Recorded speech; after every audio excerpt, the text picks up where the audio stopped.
Good morning students. आज हम लोग आयन ऊर्जा के बारे में पढ़ेंगे।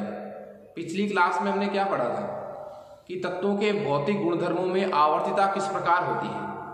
हमने इस पिछली क्लास में परमाणु आकार के बारे में पढ़ा कि वर्ग में ऊपर से नीचे जाने पर तत्वों के परमाणु आकार में वृद्धि होती है। क्यों होती है? क्योंकि वर्ग में ऊपर से नीचे जाने पर इलेक्ट्रॉन की संख्या बढ़ती है। इलेक्ट्रॉन की संख्या बढ़ती है तो कोष की संख्या बढ़ती है, और कोष की संख्या बढ़ती है तो भायतम कोष के इलेक्ट्रॉन और नाभिक के बीच की दूरी बढ़ती है, इसलिए परमाणु त्रिज्या का मान भी बढ़ता है। जब हम आवर्त में बाएं से दाईं तरफ जाते हैं तो परमाणु आकार में कमी आती है। क्यों? क्योंकि जब हम बाएं से दाएं जाते हैं, बोरोन से कार्बन, कार्बन से नाइट्रोजन, नाइट्रोजन से ऑक्सीजन, ऑक्सीजन से फ्लोरीन की तरफ जाते हैं, बाएं से दाएं जाते हैं, तो इलेक्ट्रॉन की संख्या तो बढ़ती है पर एक एक इलेक्ट्रॉन की संख्या बढ़ती है। अब एक इलेक्ट्रॉन जब बढ़ेगा तो कोष तो बढ़ेगा नहीं, नया कोष जुड़ेगा नहीं, तो दूरी तो वही रहेगी, कोष तो वही है। इलेक्ट्रॉन आने से इलेक्ट्रॉन व नाभिक के बीच का अट्रैक्शन बढ़ जाएगा, और उससे क्या होगा? उससे अट्रैक्शन बढ़ेगा तो नाभिक भायतम कोष के इलेक्ट्रॉन को अपनी तरफ खींचेगा, जिससे आकार में क्या आएगी? कमी। इस बात को मैं ऐसे ही कह सकता हूं कि मान लीजिए परमाणु है, ये नाभिक है, ये पहला कोष है, ये दूसरा है, ये तीसरा है, ये चौथा है। जब हम आवर्त में बाएं से दाएं जाते हैं तो क्या होता है? ये नाभिक है, इलेक्ट्रॉन उसी कोष में भरते जाते हैं। इलेक्ट्रॉन उसी कोष में क्या होते जाते हैं? भरते जाते हैं। अब इलेक्ट्रॉन उसी कोष में भरते जाते हैं तो इलेक्ट्रॉन और नाभिक से केंद्र होता है के बीच क्या बढ़ जाता है? आकर्षण बढ़ जाता है। तो ये नाभिक जो है वो भायतम कोष के इलेक्ट्रॉन को अपनी तरफ खींचता है, तो दूरी में क्या आ जाएगी? कमी, मतलब परमाणु त्रिज्या क्या हो जाएगी? कम। जब हम वर्ग में ऊपर से नीचे जाते हैं तो क्या होता है? जैसे मान लीजिए एक तत्व का परमाणु क्रम ये है कोष, दूसरे तत्व का चलेंगे, लिथियम से सोडियम चले, ऊपर से नीचे चले, तो हर बार एक क्या बढ़ जाता है? कोष बढ़ जाता है। मतलब क्या बढ़ जाती है? दूरी बढ़ जाती है, तो त्रिज्या का मान भी बढ़ जाएगा। फिर हमने बात की थी आयनिक त्रिज्या की। परमाणु से जब इलेक्ट्रॉन का निष्कासन होता है, परमाणु से जब इलेक्ट्रॉन का निष्कासन होता है तो धनायन बनता है, और जब इलेक्ट्रॉन एक्सेप्ट होता है तो क्या बनता है? ऋणायन बनता है। और मैंने आपको ये बताया था किसी धनायन की त्रिज्या उसके उदासीन परमाणु से छोटी होती है। क्यों? क्योंकि इलेक्ट्रॉन की संख्या कम हो जाती है। ठीक है। दूसरी बात, किसी ऋणायन की त्रिज्या उसके उदासीन परमाणु से बड़ी होती है, क्योंकि इलेक्ट्रॉन की संख्या बढ़ जाती है। ये मैंने आपको याद रखना है। अब हमारा जो टॉपिक चल रहा है आयन ऊर्जा, ये आयन ऊर्जा का टॉपिक परमाणु आकार से डायरेक्टली रिलेटेड है, बिल्कुल सीधा संबंध है इसका परमाणु आकार से। इसलिए मैंने आपको परमाणु आकार का जो टॉपिक है वो रिवाइज करवाया। देखिए आयन ऊर्जा का मतलब क्या है कि गैसीय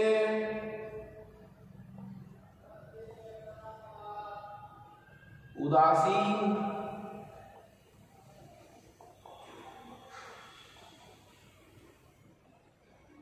विलगित परमाणु के कैसे कोष से भायतम कोष से, गैसीय उदासीन विलगित परमाणु के भायतम कोष से इलेक्ट्रॉन का निष्कासन, इलेक्ट्रॉन का क्या करने के लिए? निष्कासन करने के लिए। निष्कासन हेतु आवश्यक ऊर्जा या दी गई ऊर्जा क्या कहलाती है? आयनन ऊर्जा। मैं रिवाइज कर रहा हूं। किसी उदासीन गैसीय विलगित परमाणु के भायतम कोष से एक इलेक्ट्रॉन को निकालना है। बाह्यतम कोष का मतलब क्या हो गया? संयोजी कोष। बाहर वाला जो कोष है वो संयोजी कोष है, ठीक है। तो किसी उदासीन न्यूट्रल होना चाहिए, गैसीय अवस्था में हो तो ज्यादा आसान रहेगा। विलगित का मतलब आइसोलेट, किसी से जुड़ा हुआ नहीं हो, सिंगल हो। परमाणु के बाह्यतम कोष से, बाह्यतम कोष का मतलब ही क्या होता है? संयोजी कोष।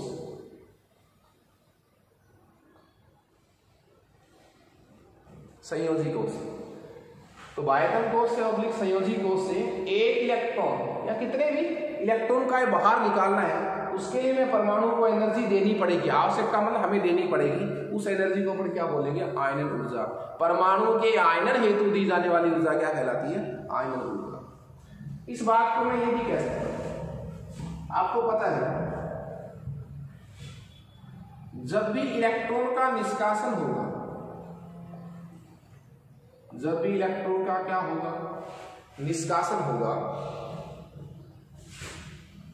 इलेक्ट्रॉन के निष्कासन हेतु, इलेक्ट्रॉन के निष्कासन हेतु हमेशा और हमेशा हमेशा ऊर्जा का अवशोषण होगा। ऊर्जा का क्या होगा? अवशोषण होगा। ऊर्जा का क्या होगा? अवशोषण। मतलब हमेशा ऊर्जा दी जाएगी परमाणु को। यदि परमाणु से क्या बाहर निकालना है आपको? इलेक्ट्रॉन। हमेशा ऊर्जा का अवशोषण होगा। इसलिए आयनन ऊर्जा का मान हमेशा कैसे होंगे? धनात्मक। क्या होंगे? हमेशा एनर्जी के मान धनात्मक होगा। मतलब आयनन ऊर्जा एक कैसा प्रक्रम हो गया साहब? ऊष्मा शोषी प्रक्रम। तो आयनन ऊर्जा का मान हमेशा किस में होगा? धनात्मक। पॉजिटिव क्यों है? क्योंकि एनर्जी हम दे रहे हैं, हमसे खर्च हो रही है, हमें एनर्जी मिलती, परमाणु हमें एनर्जी देता, उत्सर्जित करता, तो हम यही मान कैसे बोल देते? ऋणात्मक। क्लियर है? जो आयनन ऊर्जा का मान है वो किलो जूल प्रति मोल में मापा जाता है साहब। किलो जूल प्रति मोल में क्या होता है? मापा जाता है। तो ये छोटी छोटी बातें थी आयनन ऊर्जा के बारे में। इस बात को मैं वापस से रिवाइज कर रहा हूं। एक छोटा सा डायग्राम अपन बना लेते हैं। ये नाभिक है, पहला कोष, दूसरा कोष, तीसरा कोष। ये तो नाभिक है।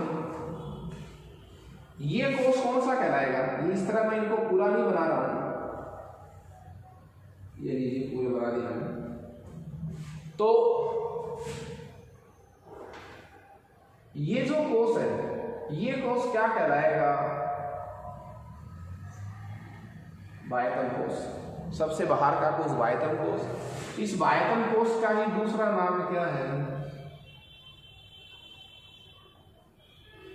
संयोजी कोष। बाह्यतम कोष का दूसरा नाम क्या है?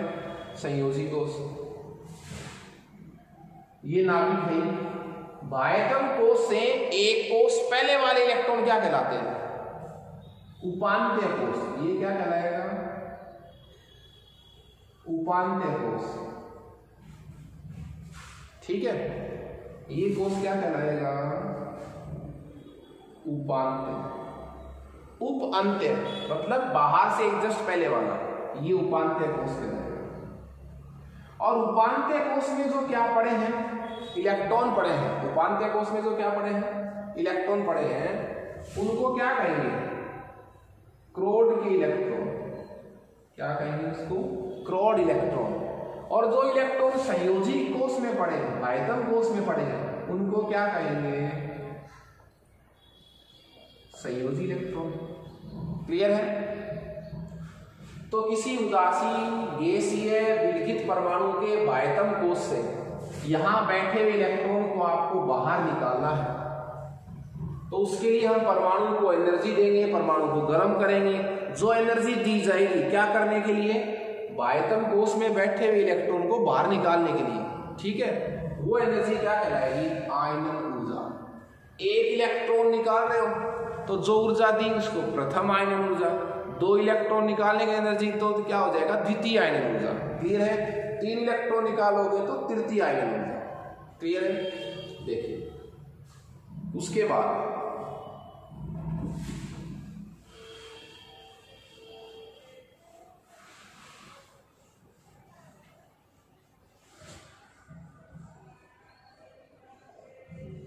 देखिए मैं ये कह रहा हूं, इसमें वर्ग तथा आवर्त में परिवर्तन की बात करें कि आयनन ऊर्जा का मान वर्ग में ऊपर से नीचे जाने पर किस प्रकार बदलता है और आवर्त में बाएं से दाएं जाने पर किस प्रकार बदलता है। ये कैसे पढ़ेंगे? आप समझ तो गए होंगे वर्ग में ऊपर से नीचे जाने का मतलब और आवर्त में बाएं से दाएं जाने का मतलब। देखो मतलब क्या है, वापस रिवाइज कर रहा हूं ना। वर्ग में टॉप टू बॉटम जाने का मतलब क्या है? लिथियम से कहां जाना है? सोडियम, सोडियम से कहां? पोटेशियम। तो मैं ऐसे कहूं ना, टॉप टू बॉटम, ऊपर से नीचे जाने का मतलब लिथियम से सोडियम परमाणु की तरफ, सोडियम से पोटेशियम परमाणु। हर वर्ग में ऐसा ही होगा, ऊपर से नीचे। आवर्त में बाएं से दाएं की बात करूं कि आवर्त में बाएं से दाएं जाने पर, जाने का मतलब क्या है कि मैं ऐसे अध्ययन कर रहा हूं कि बोरोन से कार्बन जाना है, कार्बन से नाइट्रोजन जाना है, उसकी बात करता हूं। ठीक है, देखिए सबसे पहले मैं परिवर्तन पढ़ूंगा आयनन ऊर्जा का वर्ग में परिवर्तन। इसमें परिवर्तन, वर्ग में परिवर्तन। वर्ग में क्या परिवर्तन होगा? तो देखिए जब हम वर्ग में ऊपर से कहां जाएंगे? नीचे। किसी भी वर्ग में ऊपर वाले तत्व से नीचे वाले तत्व की तरफ जाएंगे, तो वर्ग में ऊपर से नीचे जाने पर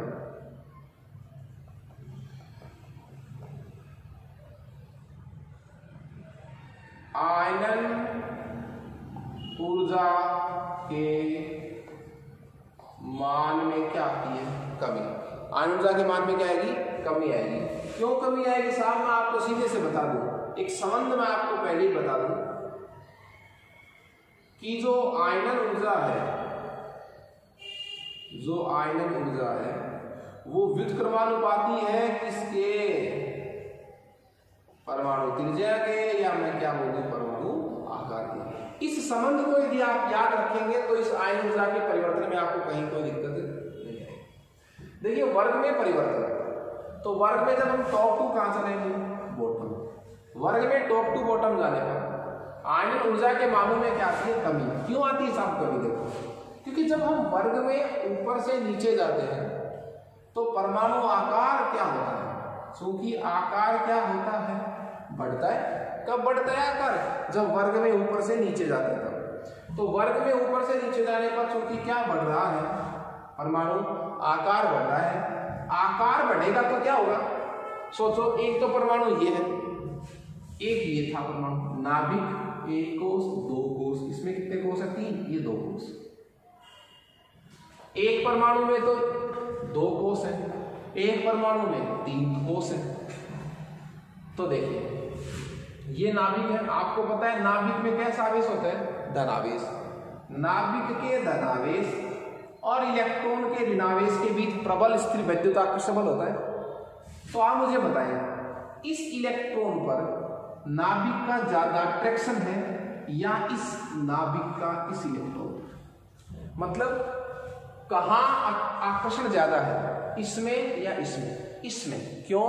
क्योंकि यहां नाभिक से बाह्यतम कोष के इलेक्ट्रॉन के बीच की दूरी क्या है? चूंकि कम है, दूरी कम है, तो इस नाभिक का इस इलेक्ट्रॉन पर आवेश क्या लग रहा है? आकर्षण बल क्या लग रहा है? ज्यादा लग रहा है। यहां दूरी क्या है? ज्यादा, तो इस बाह्यतम कोष के इलेक्ट्रॉन पर नाभिक का आकर्षण बल तुलनात्मक रूप से क्या लग रहा है? कम। हमें इलेक्ट्रॉन को कहां निकालना है? बाहर। तो इस अट्रैक्शन को तोड़ना पड़ता है। ये दोनों आपस में खींच रहे हैं, इसको बाहर निकालना है तो इस आकर्षण को तोड़ना पड़ेगा। तो जहां दूरी ज्यादा होगी वहां आकर्षण क्या रहेगा? कम। तो आप मुझे बताएं, इस बाह्य इलेक्ट्रॉन को निकालने के लिए एनर्जी ज्यादा देनी पड़ेगी या इसको? इसको। तो आकार जितना छोटा होगा, बाह्यतम कोष के इलेक्ट्रॉन पर नाभिक का आकर्षण बल उतना ही ज्यादा रहता है, इसलिए हमें इलेक्ट्रॉन निकालने के लिए उतनी ज्यादा एनर्जी देनी पड़ती है। मतलब आयन ऊर्जा का मान क्या होगा? अधिक। जितना परमाणु आकार बड़ा रहेगा उतना ही बाह्यतम कोष के इलेक्ट्रॉन पर नाभिक का आकर्षण बल कम रहता है, तो इसको निकालने के लिए हमें एनर्जी क्या लगानी पड़ेगी? कम। क्लियर है? देखिए, तो मैं बता रहा था वर्ग में ऊपर से नीचे जाने पर आयनन ऊर्जा के मानों में क्या आएगी? कमी आएगी साहब। और कमी क्यों आएगी? क्योंकि चूंकि आकार बढ़ेगा, और आकार बढ़ेगा तो बाह्यतम कोश के इलेक्ट्रॉन, जिसको मैं क्या कहूंगा, संयोजी इलेक्ट्रॉन, बाह्यतम कोश के इलेक्ट्रॉन क्या कहूंगा, जिसको मैं संयोजी इलेक्ट्रॉन, संयोजी इलेक्ट्रॉन और नाभिक के मध्य क्या कम होगा? आकर्षण क्या होगा? कम। आकर्षण क्या होगा? कम। तो आकर्षण कम होगा, आकर्षण कम होगा तो इलेक्ट्रॉन क्या निकल जाएगा? आसानी से। तो देखिए, वर्ग में ऊपर से नीचे जाने पर आयन ऊर्जा के मानों में कमी आती है। क्यों कमी आती है? क्योंकि वर्ग में ऊपर से नीचे जाने पर परमाणु आकार बढ़ता है। आकार बढ़ता है तो बाह्यतम कोश के इलेक्ट्रॉन और नाभिक के बीच आकर्षण कम होता है, हमें आसानी से थोड़ी सी एनर्जी से इलेक्ट्रॉन का निकल जाता है बाहर। जब हम ये बात करें और यहां से रिजल्ट हो जाएगा, परमाणु आकार जब क्या हो रहा है?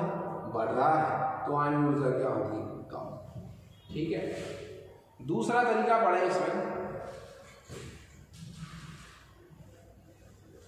बात करें वर्ग में परिवर्तन की।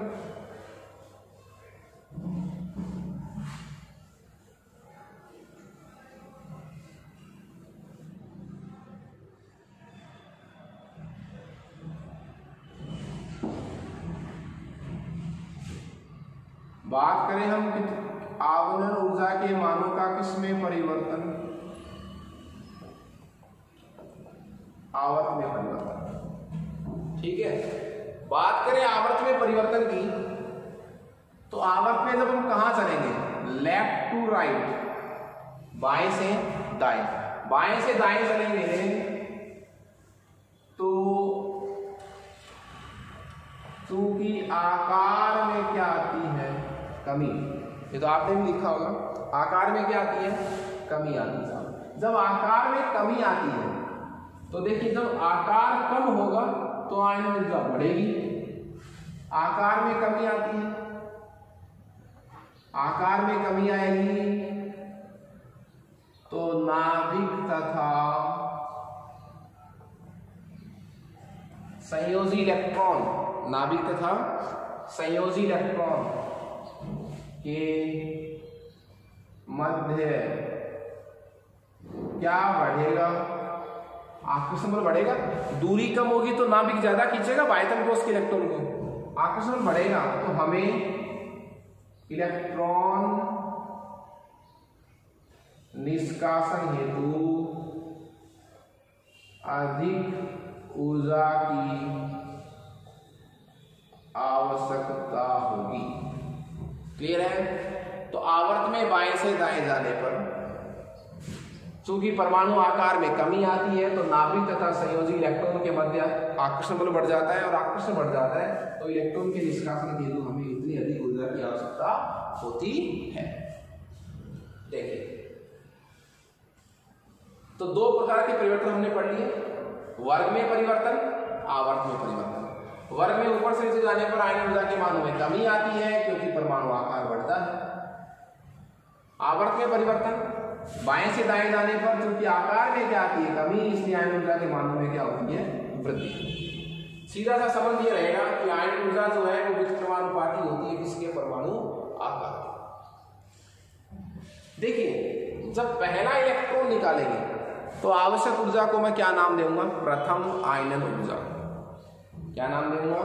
प्रथम आयनन ऊर्जा।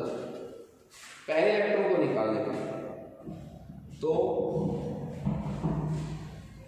देखिए, अब हम आयन ऊर्जा के प्रकार पढ़ सकते हैं। ये बेसिक टॉपिक है केमिस्ट्री के, इनको आपको ध्यान से पढ़ना है। 1 से लेकर 4 चैप्टर तक तो बेसिक चैप्टर है, वो तो आपको बहुत अच्छी तरह पढ़ने हैं, इनके बिना तो पॉसिबल होगा नहीं आगे के चैप्टर पढ़ना। हाँ जी,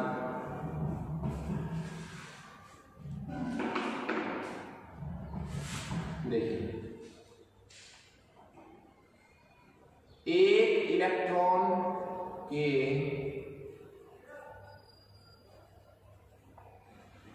निष्कासन हेतु, एक इलेक्ट्रॉन के निष्कासन हेतु जो एनर्जी दी जाएगी आवश्यक ऊर्जा, कैसे इलेक्ट्रॉन के लिए, एक इलेक्ट्रॉन के लिए, तो एक इलेक्ट्रॉन के निष्कासन हेतु जो आवश्यक ऊर्जा है उसको मैं क्या नाम दूंगा, प्रथम आयनन ऊर्जा। क्या नाम दूंगा, प्रथम आयनन ऊर्जा। दूसरा इलेक्ट्रॉन निकालेंगे तो प्राप्त आवश्यक ऊर्जा को क्या कहूंगा मैं, द्वितीय आयनन ऊर्जा। लेकिन देखो मैं आपको क्या बताना चाह रहा हूं कि तत्व की प्रथम आयनन ऊर्जा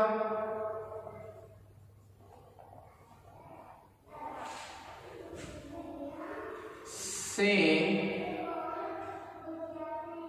उस तत्व की जो सेकेंड आयनाइजेशन एनर्जी है वो अधिक होती है।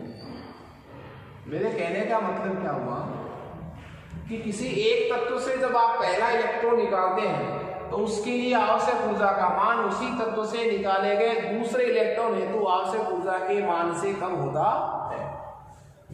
सरल शब्दों में बात करें तो एक ही तत्व से जब आप पहला इलेक्ट्रॉन निकालेंगे तो आपको एनर्जी कम लगानी पड़ेगी, उसी तत्व से जब आप दूसरा इलेक्ट्रॉन निकालेंगे तो आपको ऊर्जा उससे ज्यादा लगानी पड़ेगी। क्यों लगानी पड़ेगी, देखिए जैसे मान लीजिए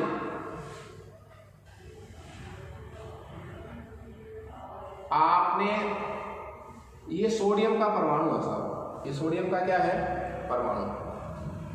सोडियम का विन्यास क्या होता है, नंबर 11 पर आता है 1s2 2s2 2p6 3s1। ठीक है, मैं इसको विभाजित करूं, पहले कोष में कितने इलेक्ट्रॉन 2, दूसरे कोष में कितने इलेक्ट्रॉन 8, तीसरे कोष में कितने इलेक्ट्रॉन 1, तो विन्यास क्या हो गया 2 8 1। जब आप इस सोडियम से एक इलेक्ट्रॉन निकालते हैं तो सोडियम किस में चेंज हो जाएगा, Na+। इलेक्ट्रॉन निकालते हैं तो पॉजिटिव चार्ज आता है, जो इलेक्ट्रॉन एक्सेप्ट करते हैं तो नेगेटिव चार्ज आता है। फिर तो विन्यास क्या रह जाएगा, अब 10 इलेक्ट्रॉन रह गए, इसमें 11 थे, अब कितने रह गए 10, तो विन्यास क्या रह गया 2 8। ठीक है, अब जब आप इस Na+ से एक और इलेक्ट्रॉन निकालना चाहो कि मैं अब एक और इलेक्ट्रॉन निकालना चाहता हूं, तो आपने जो एनर्जी यहां लगाई थी ना एक इलेक्ट्रॉन निकालने के लिए, उससे ज्यादा एनर्जी आपको यहां लगानी पड़ेगी, जबकि इलेक्ट्रॉन तो एक ही निकाल रहे हैं। उसका वजह क्या है, क्योंकि अब जब आप इलेक्ट्रॉन निकाल रहे हैं वो आप उदासीन परमाणु से नहीं निकाल रहे, आप निकाल रहे हैं धनावेशित परमाणु से, किसी धनायन से निकाल रहे हैं। ये तो क्या था, ये था उदासीन परमाणु, ये तो क्या था उदासीन परमाणु। उदासीन परमाणु से एक इलेक्ट्रॉन निकलने के बाद वो किस में चेंज हो गया, धनायन में। तो अब जब आप दूसरा इलेक्ट्रॉन निकालना चाह रहे हो, यहां पहला इलेक्ट्रॉन निकाला था, यहां कौन सा निकालना चाह रहे हो, दूसरा। जो दूसरा इलेक्ट्रॉन निकल रहा है वो उदासीन परमाणु से नहीं निकल रहा, वो कहां से निकल रहा है, वो निकल रहा है धनायन से, इससे निकल रहा है।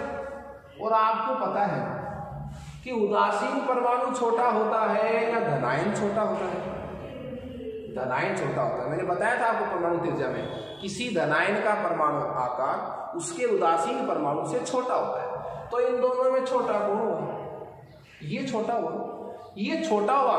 जब आकार छोटा होता है तो इलेक्ट्रॉन निकालने के लिए आपको उतनी ज्यादा एनर्जी देनी पड़ती है, इसलिए यहां एनर्जी क्या लगेगी,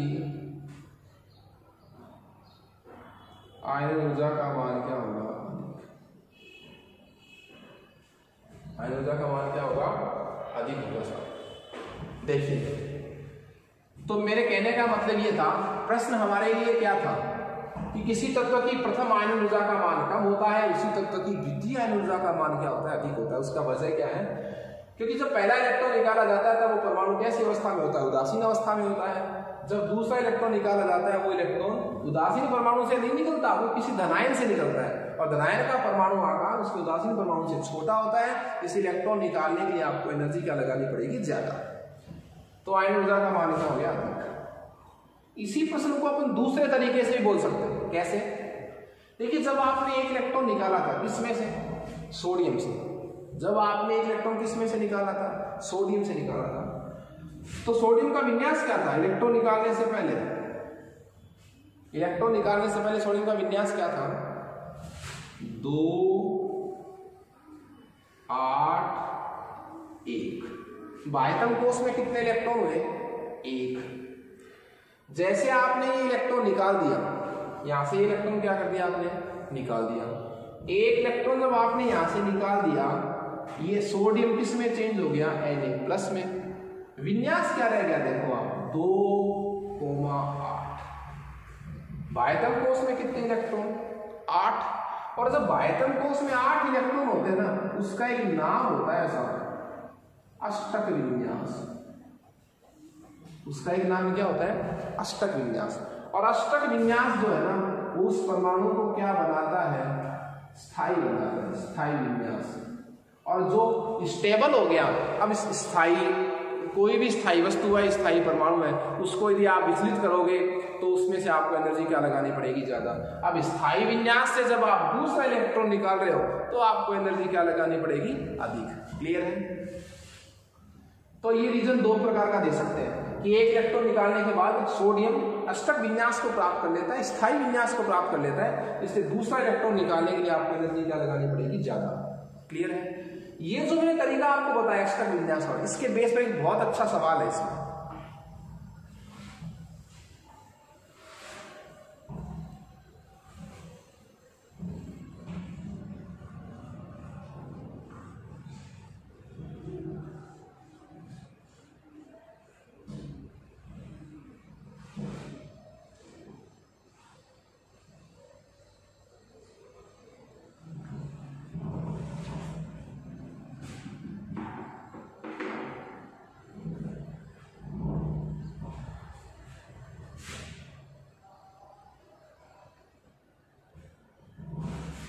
प्रश्न क्या है, वर्ग संख्या 18, वर्ग संख्या 18, जिनको मैं क्या भी बोलता हूं, उत्कृष्ट गैस है। वर्ग संख्या 18 के तत्वों की आयन ऊर्जा क्या होती है, सर्वाधिक होती है। अब सर्वाधिक किसमें, धनात्मक में। वो लिखने की जरूरत क्यों नहीं है, क्योंकि आयन ऊर्जा का मान हमेशा किसमें होता है, धनात्मक में होता है। ठीक है, हमेशा उष्मा का अवशोषण होता है। वजह क्या है, वर्ग 18 के किसी भी तत्व का जब आप विन्यास लिखेंगे तो बाह्यतम कोश का विन्यास क्या होता है, NH2Np6। मतलब वर्ग 18 के तत्वों का बाह्यतम कोश में हमेशा कितने इलेक्ट्रॉन होते हैं, 8। मतलब उनका विन्यास कैसा रहता है, अष्टक विन्यास। और अष्टक विन्यास क्योंकि कैसा विन्यास है, स्थायी विन्यास है। अब स्थायी फॉर्म यदि है तो उसमें से इलेक्ट्रॉन निकालने के लिए आपको एनर्जी बहुत ज्यादा लगानी पड़ेगी। तो सर्वाधिक आयन ऊर्जा किसकी है आप बता सकते हैं, वर्ग 18 के तत्वों की। क्यों है, क्योंकि वर्ग 18 के तत्वों के बाह्यतम कोश में 8 इलेक्ट्रॉन होते हैं, जो एक अष्टक प्रकार का स्थायी विन्यास होता है। और स्थायी विन्यास से यदि आपको इलेक्ट्रॉन निकालना है तो एनर्जी क्या लगानी पड़ेगी, ज्यादा। देखिए मैं बात करूं मैग्नीशियम की। मैग्नीशियम में जब आप एक इलेक्ट्रॉन निकालते हैं तो मैग्नीशियम किस में चेंज होगा, Mg+ में। मैग्नीशियम में कितने विन्यास किया, 2 8 2। एक इलेक्ट्रॉन के जाते ही विन्यास क्या हो गया, 2 8 1। अभी भी बाह्यतम कोश में यहाँ 2 इलेक्ट्रॉन थे, यहाँ 1 इलेक्ट्रॉन है। दूसरा इलेक्ट्रॉन भी आसानी से निकल जाएगा। क्यों, क्योंकि ये इलेक्ट्रॉन जाने के बाद इसका विन्यास क्या रह जाएगा, 8। तो मैग्नीशियम कितने इलेक्ट्रॉन त्यागेगा, 1 इलेक्ट्रॉन त्यागने की प्रवृत्ति रखेगा या 2 इलेक्ट्रॉन त्यागने की प्रवृत्ति रखेगा, 2 इलेक्ट्रॉन त्यागने की प्रवृत्ति रखेगा। क्यों, क्योंकि 2 इलेक्ट्रॉन त्यागने से उसको कैसा विन्यास प्राप्त हो रहा है, स्थायी विन्यास प्राप्त हो रहा है। तो आज हमने गुणधर्मों में आवर्तिता में हमने आयन ऊर्जा को पढ़ा है। देखिए ये जो टॉपिक है ये सीनियर की केमिस्ट्री के लिए और 11th की केमिस्ट्री के लिए बहुत ही बेसिक है, आपको इनको ध्यान से पढ़ना है। मैं जो ये बात कह रहा था आपको आयनन ऊर्जा की, आयनन ऊर्जा डायरेक्टली रिलेटेड है किससे? परमाणु आकार से। ठीक है, आपको परमानेंटली ये तो याद रखना ही है कि आवर्त में चलेंगे तो मान किस प्रकार बदलेगा, वर्ग में चलेंगे तो मान किस प्रकार बदलेगा। ओके, नेक्स्ट क्लास में हम इलेक्ट्रॉन बंधुता के बारे में पढ़ेंगे। Okay, thank you students.